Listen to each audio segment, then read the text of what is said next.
Hi, I'm Ken Kessler, and welcome to the Sounds of Christmas podcast. If you're new to this podcast, I want to start by saying thanks for joining us. If you're not new, welcome back. Either way, I'm glad you're here. Now, to avoid any confusion, I want to start off by saying there won't be any music played here. This is a place for conversation. I'll talk about Christmas music and some related topics, sometimes by myself and sometimes with guests.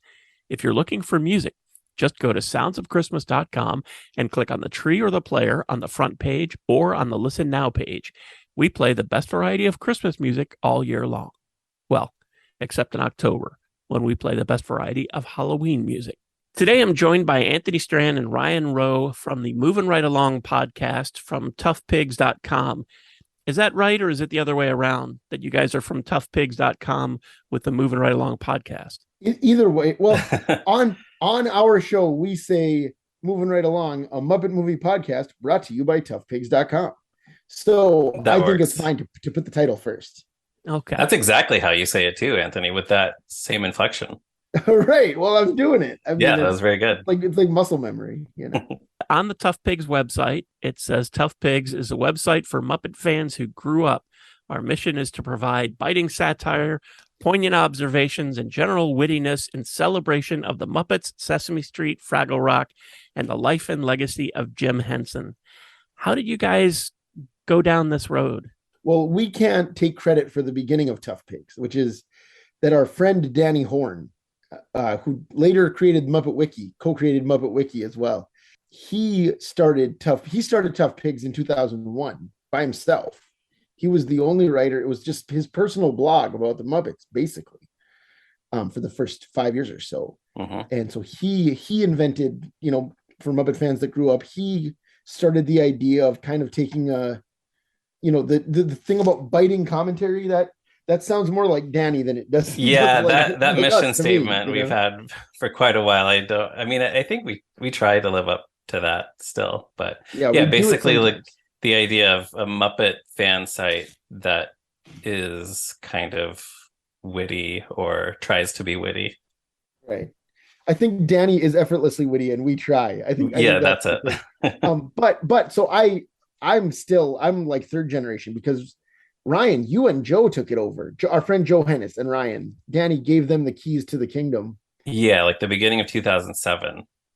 So Joe and I have been running it since then. We now also have Jared Fairclough, who used to run a different Muppet fan website called the Muppet Mindset, and now he's one of our trio of Tough Pigs owners. And Anthony is one of our main contributors, and Anthony and I co-host the Movin Right Along podcast. But how did you get into all things Muppet? How did you find your way to Tough Pigs? Well, for me, there's a book called Jim Henson The Works. Yeah, I think we have similar stories. Right, which is the coffee table book from about 1993 by Christopher Finch. And I was always a Muppet fan. I loved the Muppet Show as a kid. I loved Sesame Street as a kid. I think any adult Muppet fan loved those things as a child. I think for anyone of our generation, that's where it starts. You're watching Sesame Street for as long as you can remember, and then you just get into the Muppet movies and shows and everything else. Right, but the Jim Henson The Works book, I was reading a lot of that kind of entertainment glossy coffee table book in middle school. That's the kind of popular hip middle schooler I was. I was reading a lot of coffee table books about children's entertainment, but I read Jim Henson The Works, and I wanted to see everything in it. Like, reading that book made me decide that Jim Henson was the 20th century's greatest genius, and I needed to see everything mentioned in that entire book. And now most of it is on YouTube. That's amazing. Yeah, so many of these like obscure specials from the 60s and stuff that we never thought we would see, and now you can just go to YouTube and watch a lot of them. Watch them. Right, but when I read that book, it was 1997. It was probably a little earlier even for you, Ryan. Yeah, a couple of years earlier, yeah. Yeah, and at that time, it was like, I got to make a list of all the things in this book that I want to see. It was a similar thing too, because for Muppet fans, there's a lot of information to learn and hold in your head, and a lot of lists to make and stuff like that. It's kind of like the animation fan community, where like you learn who all the Muppet performers are. I think the average person has heard of Jim Henson. Maybe they've heard of Frank Oz, but reading that book was also like, Oh, wow. Okay. So Richard Hunt did all these characters on Sesame Street and The Muppet Show and Fraggle Rock. And Jerry Nelson did all these characters on Sesame Street and The Muppet Show and Fraggle Rock. And Dave Goelz and on with all these names. And then once you're in it, you can't leave. Yeah, pretty much. So how did you go from that to starting the Movin Right Along podcast? Well, so Ryan had taken over the website. Ryan and Joe were running Tough Pigs at that time, and I was writing for it. Ryan and I met through online Muppet fandom in about 2000. Is that about right? I think so. Yeah. I mean, we were young. We were both teenagers still, and now we are decidedly not teenagers. Wow. Yeah. And so we'd been friends forever, and we were both listening to a lot of different entertainment related podcasts back in the mid 2010s, like when podcasts were really getting big. We were I don't know that we were like at the forefront, but we were podcast fans early on. Before Serial and Conan O'Brien Needs a Friend, which were like, those were the two moments when I think the popular I don't know, the press sort of noticed, like, oh, podcasts exist and they are very good and popular. Like, did you know that podcasts are something that's good? Right. But yeah, I think we were listening to podcasts way before that. Right. Mark Maron on the cover of Parade magazine with the headline Mr. Podcast. Right. But so we started doing the show in 2017 with the Muppet movie 2 minutes at a time. Yeah, and we should also say the direct inspiration for me anyway. I think we had the same idea at the same time, but it was a podcast called Star Wars Minute, where they're going through all the Star Wars movies 1 minute at a time. So every episode of that podcast is an in-depth discussion about 1 minute of a Star Wars movie, and it's really good. And Anthony, so I was thinking, like, we should do this with Muppet movies. Anthony had pretty much the exact same idea. Like, I remember us having a conversation online where we were both like, oh, here's an idea that we both think we should do. And then I happened to meet the hosts of Star Wars Minute at New York Comic Con. And I just kind of said, do you mind if we basically just steal your idea, but for a Muppet podcast? And they gave us their blessing. So, right. But we talked about it for probably 2 years. Yeah, that's true. Before we actually started doing it. Yeah. Because we recorded a test episode in 2015. Right. which we've still never released, right? No, it's still it's standing by in case of emergency, break glass and release this episode as a bonus episode. It is a 20-minute discussion of one sketch on the Muppet Show. So that was our test pilot. Yeah. And the other thing is, we've been friends forever, and we love to talk out loud to each other, not just about Muppets, but about, we have a lot of shared interests. We're both big superhero fans. We're both big Marx Brothers fans. A lot of different movies, Back to the Future. Yeah, movies. We have a lot of the same movies. Yeah, fandom and stuff. And so we've always enjoyed talk. We used to talk on the phone, before podcasts were a thing. Yeah. And so we just decided it'd be fun. Maybe Muppet fans would enjoy listening to it. And yeah, maybe some people would listen, and people do listen, as it turns out. Yeah.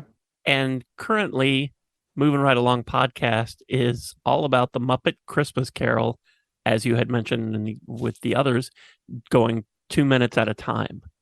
Mm-hmm. I'm trying to picture that, because there are going to be some songs that are longer than 2 minutes. So yeah, that part is just going to be about part of a song. Right. Well, and even part of a line of dialogue, right? Often because Ryan, I don't do the editing of the show mostly, but also of the movies. Ryan will chop them up into 2 minute segments, and wherever that 2 minutes ends, that's what we stop discussing, at least theoretically. Yeah, it's a frequent shtick of ours that amuses us, perhaps not the audience as much, but where a character will say something like, well, actually, we just had one where Fozzie says, look, my lads, it is dusk and the lamplighters are And then that was the end of the clip. And then we'll say, what are they going to do? What, the lamplighters or what? That was the clip that we were talking about for that episode. So we couldn't skip ahead to the following clip. So yeah, it amuses us greatly to pretend like, what's he going to say? We have no idea. We'll just have to wait a week and find out. Although, of course, we have guests. On most episodes, we will have a guest. And they often just want to talk about the thing that happens right after that. And that's fine. And with songs too. Them, Yeah, if it's a musical number and we have a guest who's not coming back the following week, we will, of course, let them talk about the rest of the song. Now, it's hard to believe, but the Muppet Christmas Carol is 30 years old this year. Mm-hmm. Yeah. And I could be wrong, but it seems to me that this movie has just sort of snowballed in popularity since it first came out. I don't remember it being a huge deal in 1992, but it's a pretty big deal now. Are you guys finding that? Absolutely. Yeah. I think it's, first of all, it's one of those things that in the theater, it did okay. I mean, it was moderately successful. It was a moderate hit. A relatively cheap movie to make, and it made money. It wasn't Aladdin. It wasn't Terminator 2 or whatever, right. Around that time. But it did okay. But then I think it's one of those things that everybody's parents or grandparents bought them the VHS tape. And so all through the 90s, it was on the Disney Channel all the time. Back in the 90s, And I think it's one of those things that like every kid around our age, we say around our age, I'm 37, Ryan is 41 right now. So we were kids in the 90s. Everybody watched it, maybe not every year, but like you either had the tape or you knew somebody who had the tape. It was just one of those movies that like ended up on everybody's shelf somehow. Yeah. And then we all grew up, and that's what A Christmas Carol is for a lot of people in their 30s, We've been talking about this on the podcast, how smart it was that we can see in retrospect how smart it was for them to do an adaptation of A Christmas Carol as this movie at this time, because it really did become something that people watch every year. Kids grew up with it. Now those kids are adults. They've gone back to revisit it. They're showing it to their own kids. So very savvy decision on their part. Right. And I said people our age, but certainly it's people younger than us too. Definitely. It's people who were not born yet when the movie came out and grew up with it as a classic that had always been there. Yeah. And now are 30 or 25 or what have you. And I'm sure if it wasn't a Disney product, I'm sure some channel, some streaming service would have it 24 hours a day like they do with A Christmas Story on Christmas Eve. But, right. Yeah. But it's on Disney Plus. So I was trying to see if I had just remembered it wrong, that maybe it was a bigger thing and I just wasn't aware of it. So I looked it up. It was the 21st highest earning movie of 1992. Right. Yeah. That sounds right. There were two Christmas movies ahead of it, Home Alone 2 and Batman Returns, which is only a Christmas movie in that it takes place at Christmas time. Right. It didn't come out at Christmas. Yeah. Right. Yeah. So it certainly, it was the 21st highest grossing movie. It wasn't a flop, but it's just amazing how big it's gotten. And there wasn't like a Star Wars movie will come out and there's the merchandising, and it didn't seem like there was that either. I don't remember. Am I wrong? We haven't really talked about this on the podcast yet this season. And now that you're saying that, I don't remember that there was very much at the time. I think there was some. It's funny because I feel like, and again, this is conjecture, this is anecdotal, but I feel like there's a lot more Muppet Treasure Island specific stuff. Oh, there was a ton of Muppet Treasure Island merchandise. Or 3.5 years later, Yeah. And I'm not sure why. Maybe it's because like this movie, even by 1996, like was becoming more beloved. So it was like, well, got to strike while the iron's hot. We're doing this one. We're gonna because I remember there was like Magic Inc. Muppet Treasure Island book, and like there was McDonald's toys. We still have a Gonzo in like a little boat. Like a water toy from a fast food. The Happy Meal toy, yeah. Happy Meal toy, yeah. And I don't think this movie had any of that kind of stuff. No, I guess not. And I don't know if it's because it was seasonal and everyone wanted that Home Alone 2 license instead. You know, Right. like Ken mentioned, because Home Alone was one of the biggest box office hits of all time, Right. Yeah. up to that time. So Home Alone 2 is coming out. You're gonna get the Talk Boy going. You know, Oh man, the Talk Boy. big deal. Yep. And I do love Home Alone. I don't love Home Alone 2, the movie, but I loved the experience of going to see Home Alone 2 in the theater at the time, you know. And I Yeah, loved my I'm Talk kind of Boy. I'm just kind of trying to search my Muppet nerd memory banks. I can't think of any merchandise from the time. There've been a few things since then. There were some PVC figures that the Palisades Toys Company made in About 10 years later ish. yeah, Right? in the early aughts, but yeah, really not much when it came out. That's interesting. No.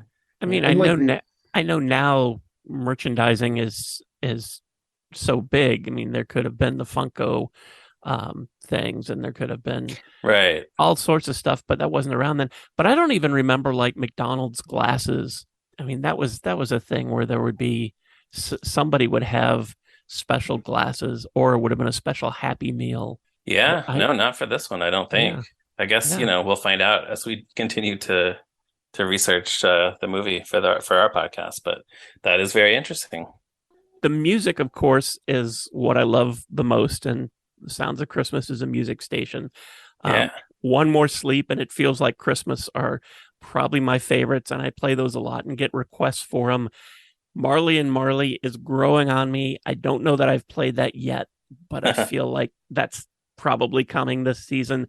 Yes, well, that one's not, they're all Christmas songs because they're from a Christmas movie. Right. Something like Marley and Marley isn't specifically about Christmas, but I do love that one. Yeah. And the soundtrack being re-released with Martina McBride's song, that seems like I wonder if that's going to get airplay now with the anniversary. Oh, that's and interesting. everything. Because Yeah. it didn't back in 1992, and I don't know why that would be. I mean, I know in 1992 Martina McBride was certainly not the name she is today. Not even close. She was just really starting out. But I was in traditional radio. I don't remember that song being released to us at Christmas time. Right.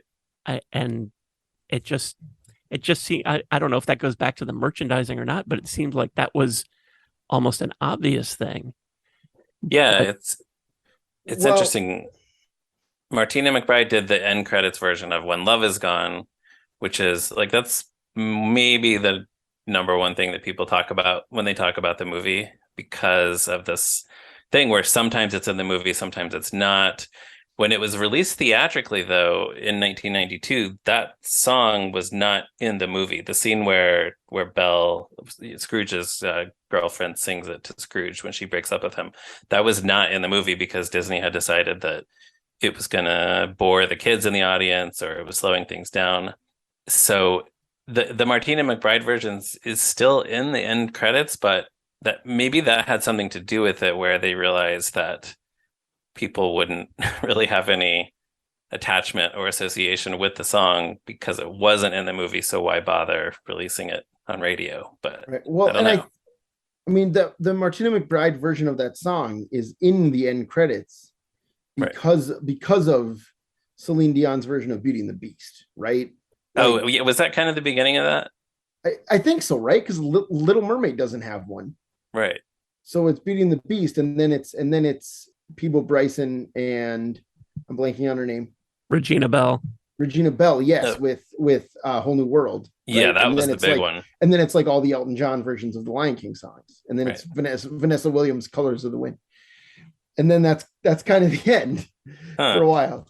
But yeah, so like it's part of that trend where every Disney movie has this like pop cover of the song, but like you say, the song's not in the movie, so I guess that's why it didn't go anywhere. Yeah, but it would be interesting if they tried to push that as a, for people to kind of rediscover and become a hit after all these years. But so then here's the question is, if they were going to have a pop cover of a song that is in the movie, which one and who should it have been in 1992? Oh, good question. I think It Feels Like Christmas Sure. 1992. Yeah, I'm just Maybe, trying to remember who was around. well, I don't want to say Michael Bolton, but maybe Phil Collins. Yeah, Hmm. I was kind of thinking Phil Collins, honestly, for Oh, that It's would be Like good, Christmas. actually. Yeah. Yeah. Yeah, that was early Mariah Carey. She could have done it. It was before her Christmas um, juggernaut. Right. Right. Yeah. Maybe you get Mariah Carey to do One More Sleep, actually. One More Yeah, Sleep Till Christmas by Kermit. yeah, that'd be That'd be good. good. Yeah, That'd be good. Disney, if you're listening. It's Yeah, not too late. she can Yeah, do we it Yeah, could now. still Yeah. do any of this. Yeah. yeah. Yeah. It all moves so fast. So when you're analyzing, for want of a better word, analyzing this movie 2 minutes at a time, what kind of stuff are you discovering that you had missed the first time around or the first 10 times around?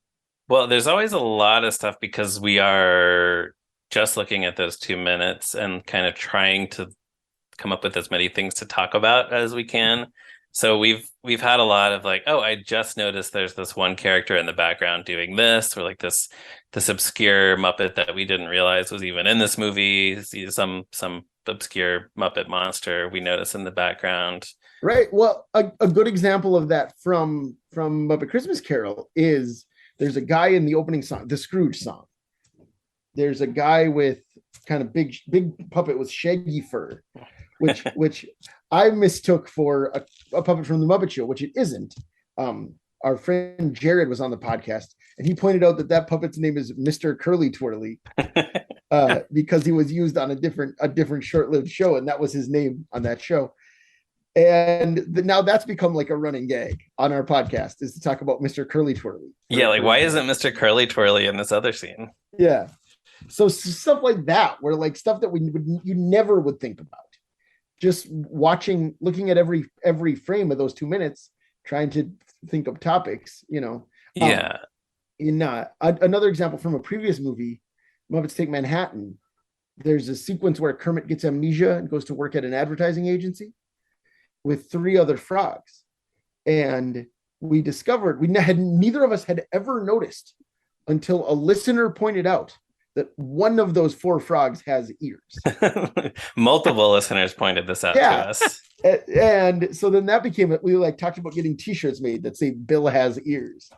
we haven't done it, but it's like a thing we talk about all the time. Which again, we've been watching that movie our whole lives and neither of us had ever noticed. Yeah. So a lot of stuff like that just comes up because you're looking more closely. One of my favorite things too is just noticing how many or how much, I guess I would just describe them as special effects, like puppet special effects or puppet tricks, because certain things go by in a shot so quickly that you don't even really think about, wait a minute, a person could do that with no problem, a human actor, but how did they get a puppet to do that? Like we just recorded one recently that has not been released yet, but there's a shot of Gonzo standing on a ladder, like about halfway up the ladder. I had never thought about that before, but watching this clip 2 minutes at a time, suddenly I realized, wait a minute, Gonzo is a puppet. There's a puppeteer somewhere with his arm, up inside Gonzo. The puppeteer is not visible at all in the shot, and yet Gonzo is standing on this ladder, and you can see behind the ladder. So how did they do that? So that we love kind of picking stuff like that apart and trying to figure out how they did it. Have you noticed anything that, I mean, it's been 30 years. The technology today is so much more advanced. Have you noticed anything that sort of timestamps it as 1992, that if they did it today, it would be different, maybe better? I mean, this one not as much as the earlier movies. The Jim Henson era ones. There's a little more, just because this movie is. I mean, it's all shot in a studio. There's no location shooting in Muppet Christmas Carol at all. The first 3 they're outside, among 70s and 80s hairstyles and everything. And doing puppetry tricks outside too, which requires a different kind of setup. Kermit's riding a bicycle. They need to like marionette Kermit from above. In the studio, they have a lot more control over a lot of that kind of thing, just because they can control the entire environment. So I would say partially it's newer, but also it's studio bound, so it's not as dated. And I don't think the first 3 are like horror. I don't think the first 3 have like laugh at the special effects moments either. For the most part, not at all. But also I just think puppetry is one of the special effects that ages really well, because it doesn't look any different. Like, I mean, you would like, if it was now, they would erase some arm wires or Well, something. that's we've had a few puppeteers and even Muppet performers on the show, and so we always love hearing from them about, like, here's how I think they did this shot in 1992. Here's how we would probably do it a little bit differently today. So there are a few things where, just because it's so much easier to dress a puppeteer up in like an all green or an all blue suit and then just digitally erase them later, that's probably the main thing where that was not as easy to do, where it was much more expensive to do in 1992. But right. You would have had to paint the wires out. Pretty much. You know? So yeah, when you look at something like Emmett Otter, which was 15 years before this, and it's charming and everything, but it has that dated kind of look because just of the way it was filmed. At least I find that. I don't know if you guys do. No, I agree. Well, and Emmett Otter has a lot of marionette effects too. Yeah, those are the ones that stand out, which is uncommon for the Muppets. First of all, I think Emmett Otter's Jug Band Christmas has more. And when I say marionettes, I mean like operating puppets from above with strings. Right. When Ma and Emmett are sliding on the ice, they're marionetted for a lot of it. When the squirrels are doing their number in the talent show, they're marionetted. There's quite a lot of it. And that stuff looks, I don't know about amateurish, it's the Muppets, but it does not look as slick as, well, you can just like, tell a hand and rod puppet. I think you can tell how they do that, as opposed to the more advanced stuff where we're just sitting there going, how did they do that? When you see a marionette, you go, oh, that's a marionette. Right. And there certainly is a charm to a marionette, to a little tiny snowmobile being marionetted from above in Emmett Otter. Don't get me wrong. But I think that it doesn't really impress you as much. It's cute, but it's not like, whoa. Like you say, Ryan, like, how did they do that? You know how they did it with the string, Yeah. Yeah. I remember watching Emmett Otter on HBO back mid late 70s, whenever it debuted. Oh, so you caught it when it first aired. And yeah, and it was nice. It was fun. It was different. There's Kermit riding a bike in the beginning. It was really neat to see.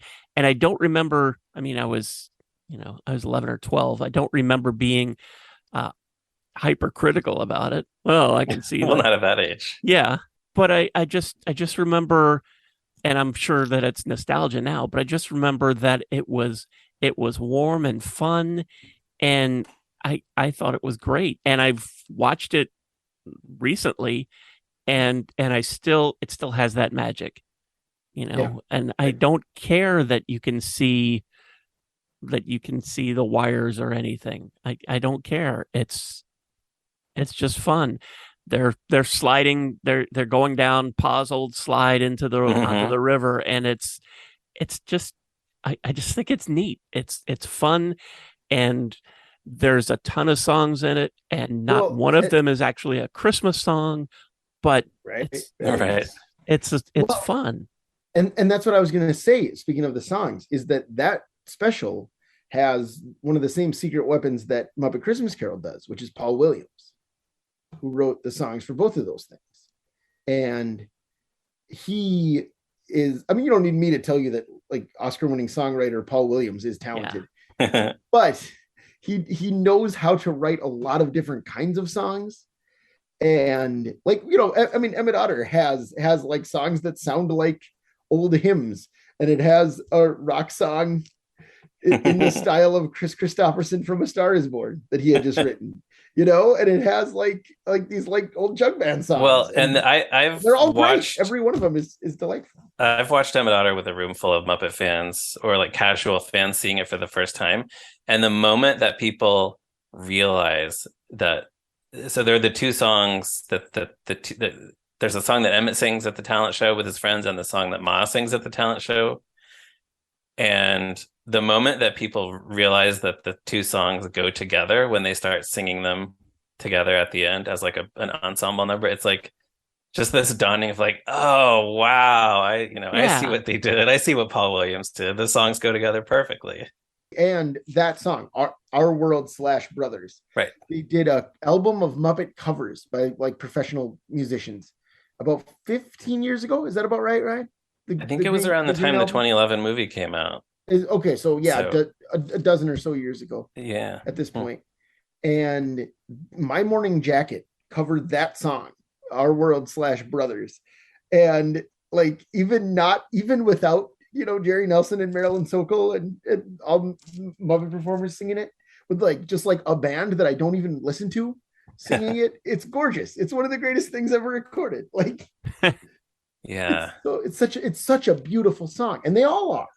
Yeah. There's a song in Emmett Otter's Jug Band Christmas about how Emmett's grandma was so fat that they could make anything they wanted to out of her swimsuit. And it's a beautiful song. Like, Yeah. That whole special, yeah, is just so charming and heartwarming, and like there's nothing snarky about the jokes in it, really. It's just so sincere. Right.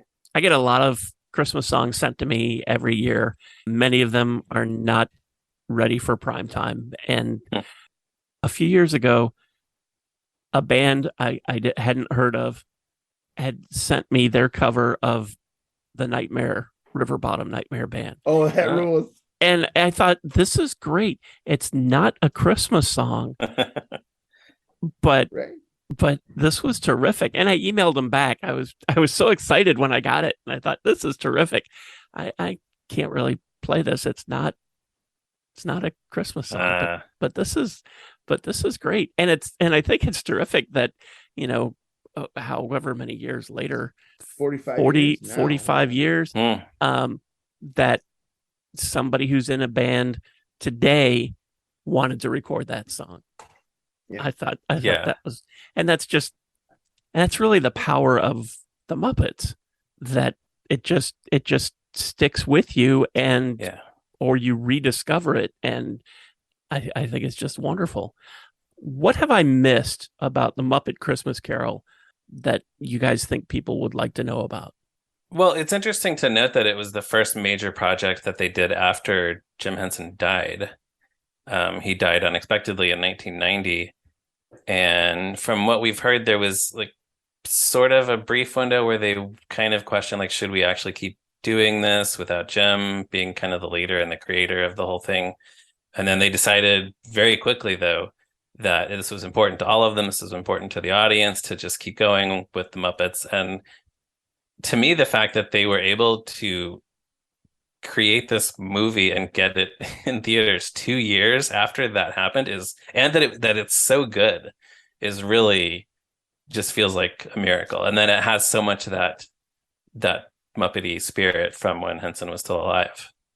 Well, and what I was going to say is related to that, because I think truly, in addition to Paul Williams, maybe, and Brian Henson directed the film. It's his feature debut, Jim Henson's son, who was 29 years old when this movie was made. Yeah, it does such a good job with it.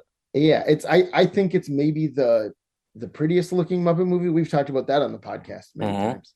But I think in addition to those two guys, the key to the movie working is Jerry Jewell, the screenwriter. And that's a name that not as many people know as Jim Henson. But that's a guy who was the head writer for The Muppet Show for most of its run. He was the head writer for Fraggle Rock. He wrote 5 of the 6 Muppet movies, co-wrote or wrote 5 of the 6 Muppet movies released in his lifetime. He died in 2005 at the age of 67. And he wrote the screenplay for Muppet Christmas Carol by himself. And one of the things people talk about with Muppet Christmas Carol is that it's the most faithful version of A Christmas Carol, right? That's a thing you hear.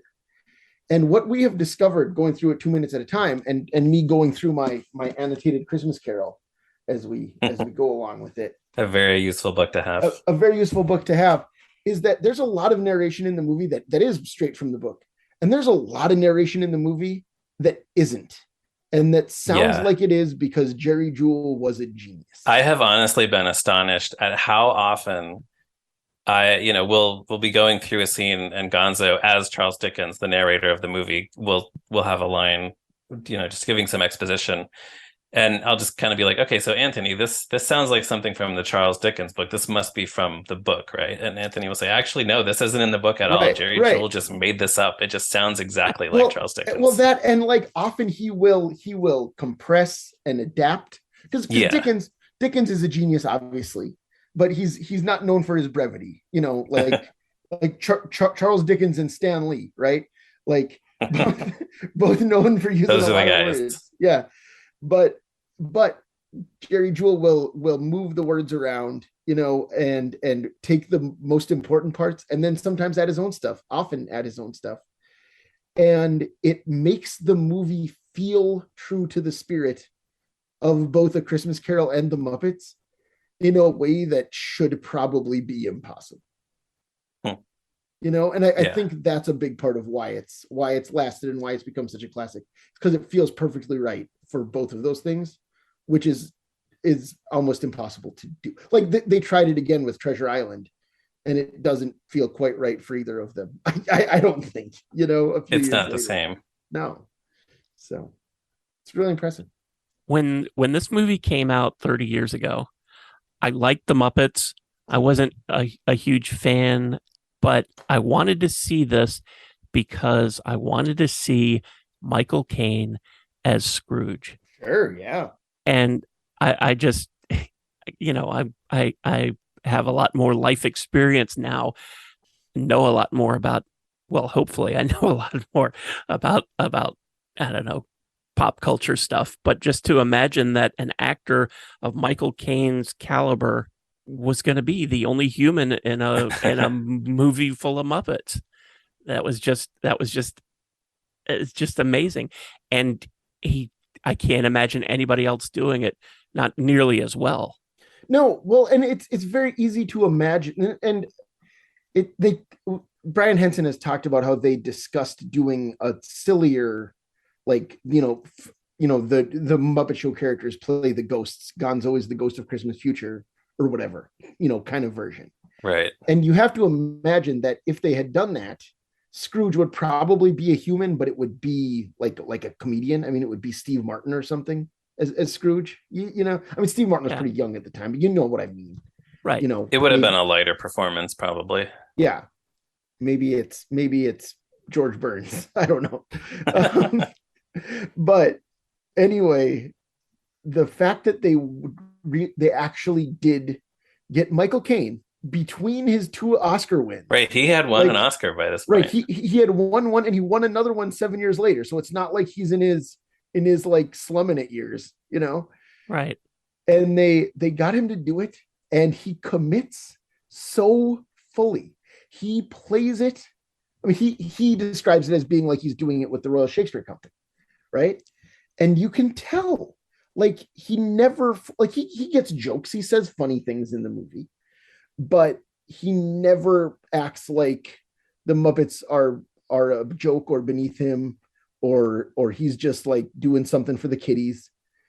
I think that's another reason it works so well, and why it's endured so much, is that because Scrooge, there are a few other human actors in the movie, but he really is carrying the whole thing. Like in previous Muppet movies, the Muppets had been the main characters. In this, the Muppets are supporting characters, and Michael Caine as Scrooge is the main characters. So that puts a lot of the burden on him, but he just nails it.